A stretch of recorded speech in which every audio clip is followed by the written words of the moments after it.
जय जवान जय किसान। तो मित्रों आज આપણે આવી ગયા છે ખેતરની અંદર। તમે જોઈ રહ્યા છો મારું પાછળની ભાગની અંદર તમાકુ છે। આ ઘણું બધું સારું તમાકુ છે, જો કેટલું મસ્ત તમાકુ છે। પણ મિત્રો એક દુઃખ જ સાથે હું જણાવી રહ્યો છું કે મિત્રો હાલની અંદર આપણા જે આ તમાકુ જે ખેડૂતી ઘણા બધા, જે મારી વાત નહીં, ઘણા બધા એવા ગુજરાતની અંદર ખેડૂતી જે તમાકુ વાવી છે। તો મિત્રો જો દુઃખની જ વાત છે કે જે તમાકુ ઉપર અત્યારે જીએસટી નખાઈ ગયું છે, ખેડૂતનો ઘણો બધો ઉંબાળો છે। તમે જો આ મારું બધું તમાકુ વાવેલું છે આખા ખેતરની અંદર। આ રીતે તમાકુ ઘણું બધું સારું છે, પણ મિત્રો જો સરકારે આપણા તમાકુ ઉપર જીએસટી નાખી છે, તો સરકારને મારી એ જ અપીલ છે કે જો ખેડૂતોને તમે જીએસટી નાખો છો તો આ જો અમારું મહેનત તમે જુઓ, ખાલી કેટલી મહેનત કરેલી છે અને તમાકુ ખાલી કેવી છે તમે જુઓ।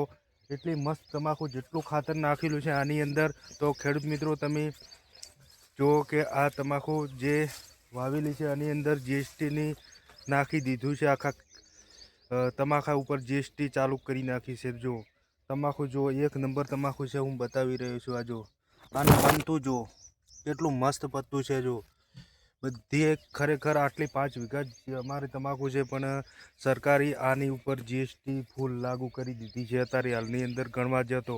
તો ખેડૂત મિત્રો જો જીએસટી નાખી છે એટલે બધા ખેડૂતોને નુકસાન તો છે જ।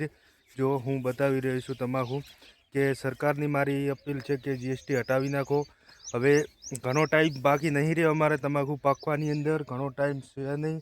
તમે જો આટલી બધી તમાકુ છે, તો સરકારને આપણે એ જ વિનંતી છે કે જીએસટી હટાવો। ત્યારે હાલની અંદર ખૂબ ઉંબાળો ચાલી રહ્યો છે સરકાર વિશે। તો મિત્રો જો ખેડૂતને મારવાની જ કોશિશ કરી રહી છે સરકાર। જે ખેડૂત સારો પાક ભાળે તમાકુની અંદર, જે લોકોને અત્યારે તમાકુની ગુટકાનું વ્યસન ઘણા લોકોથી સરકારની અંદર ફેક્ટરી ચાલી રહી છે, તો આપણે એ જ અપીલ છે કે ઘણા ફેક્ટરી ચાલી રહી એના ઉપર જીએસટી નાખો।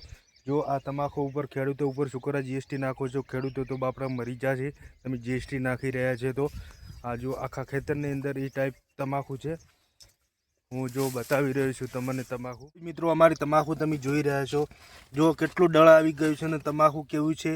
પણ મિત્રો એક જ દુઃખ જ નહીં કે આપણે મેં તમને આગળના વિડીયોમાં કીધું કે હવે આ મહેનત કરવાનો મોહ નહીં રહ્યો। એનું કારણ છે કે મિત્રો જો સરકારે આપણા ઉપર જીએસટી અત્યારે નાખી દીધી છે, તો સરકારને મારી અપીલ છે કે ખેડૂતો ઉપર કેમ જીએસટી તમે નાખી રહ્યા છો। ઘણા બધી એવી ફેક્ટરી ચાલુ છે, ઘણા નંબરના એવા 2 નંબરના ધંધા ચાલુ છે, તો તમે એમના ઉપર જીએસટી નહીં નાખી રહ્યા।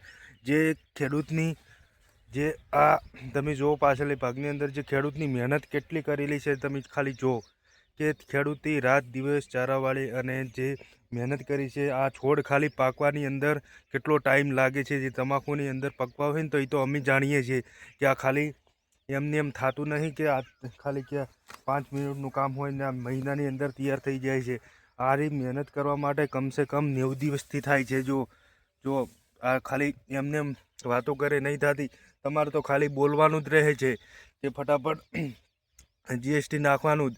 અને અમારે જો ખાલી મહેનત કરો એ તમે જુઓ, આ મહેનત એમને એમ નહીં થતી। અને આ જીએસટી ખાલી જો તમને હું બતાવી રહ્યો છું વિડીયો, આ રીતે સરકારે જીએસટી નાખી દીધી છે। તો ખેડૂત મિત્રો જો આપણે એ રીતે અપીલ છે કે જીએસટી હટાવે એવી જો આખા તમાકુને છે, હવે મોંમાં પીલા ભગવાની નહીં રહી। તો મારો વિડીયો બનેલો શેર કરજો। જય માતાજી।